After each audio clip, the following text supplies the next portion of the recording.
Hi, welcome to The Shed. In this episode, we're going to answer our first question. So this question comes from Justin P. from Oak Lawn, Illinois.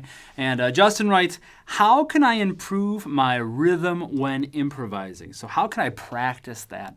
And Justin, I thought a lot about this answer, and I've come up with a few things, and I hope this helps a lot. So the first thing you have to do when you're going to improvise is you have to listen. You have to listen, and you have to listen. Like if you want to improvise a country solo, you have to live, breathe, and eat country. You should be going to the store and getting country fried steak or something, and then you have to be listening to nothing but country to get that in your ear.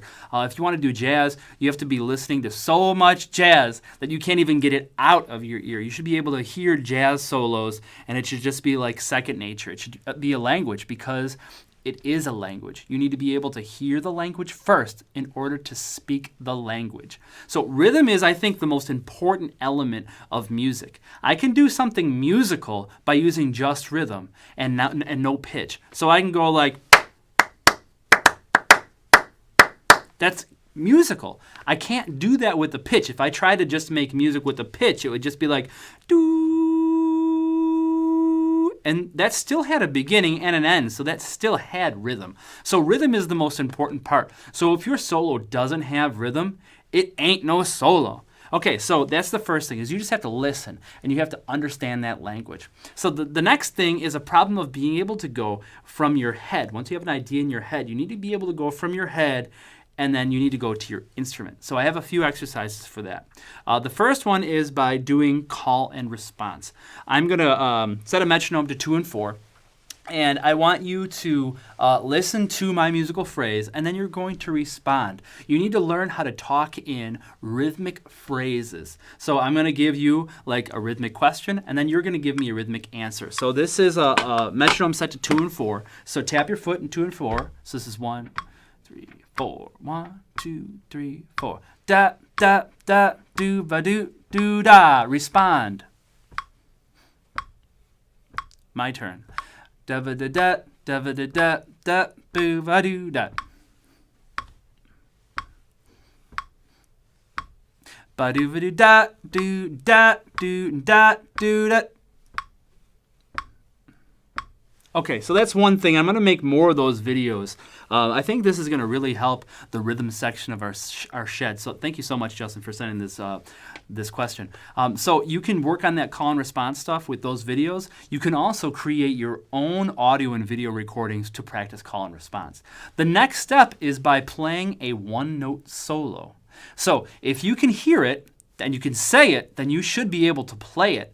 So do the same thing. Set a metronome, have a question rhythm, and then play a response rhythm, but just use one note. And try to get the same articulation. So if I'm going da-ba-doo, ba-doo, da-doo, doo-da, try to play da-ba-doo, doo, da-doo, doo-da.